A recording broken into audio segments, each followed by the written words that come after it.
The specialized courses that are being taught to these people to run these exchange centers so that the citizens can go and trade in their 30 notes, it's done. It's the only reason why they're telling you about it, it's not a secret. Al-Sari, the population census guarantees fair distribution of wealth and parliamentary representation of the governorates. The deletion of the zeros, if they do it that way, zeros dropped before the rate change, it's going to be the redenomination.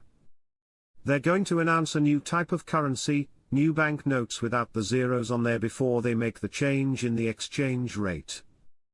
If it happens that way, we all have the same dinars. We're all crossing our fingers and hoping the exchange rate takes place first before any type of redenomination. Are you kidding me? Woot woot. Expansionary, here we come. I'll help you with that inflation, fellas, and how. Sudani cleaned up the swamp.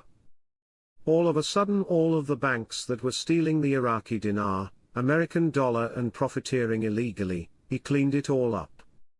I told you we needed the CBI floor to be so spotless that you could eat off of the floor. The United States Treasury is on the second floor of the new CBI building. It's spotless. All the bank that were stealing have been shut down. All the political parties that had power in the media and in the banking structure of Iraq are slowly being whittled away. Hybrid monetary policy.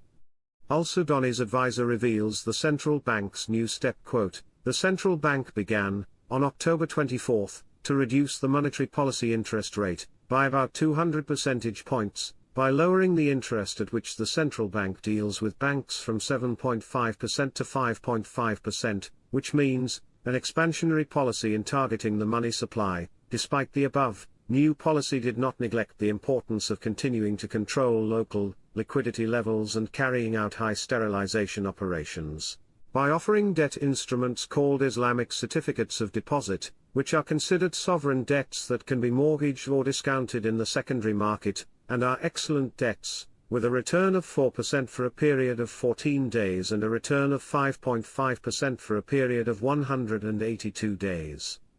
Now we can pay with the Iraqi dinar anywhere in the world.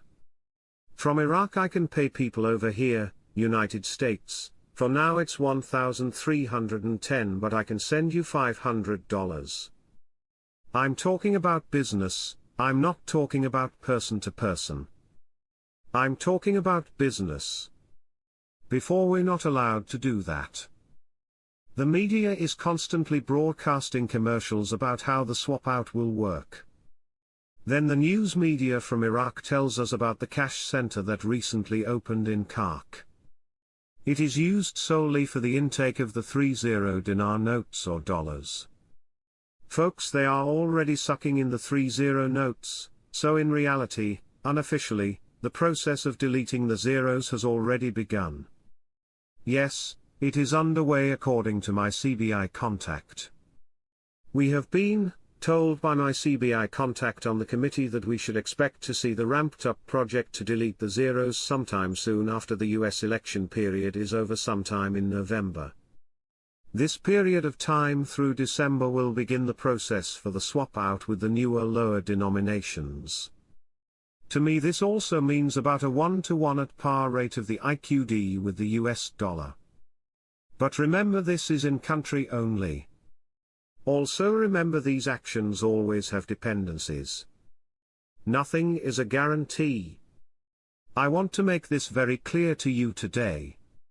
You understand, if they lift these restrictions, they're talking about the amount of liquidity that's going to come into Iraq.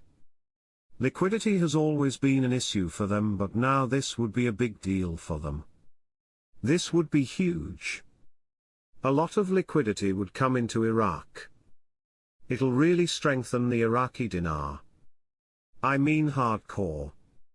I want to highlight this one. Why fluctuate in the exchange rate of the US dollar? It occurred to me that these type of articles started appearing before the Kuwaiti revaluation.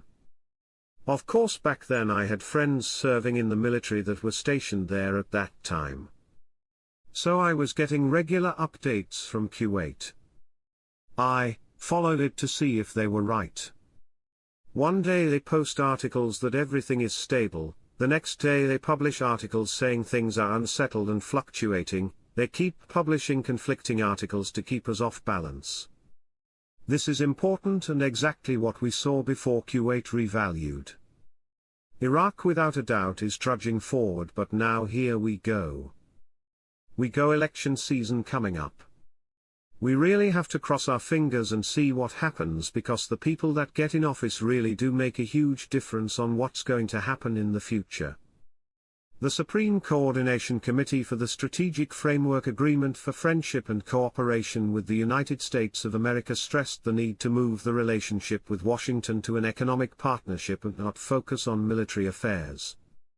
This came during the committee's regular meeting, headed by Foreign Minister Fuad Hussein, today, Sunday, in the presence of all representatives of the subcommittees within the Supreme Committee, according to a statement by the committee received by Shafaq news agency.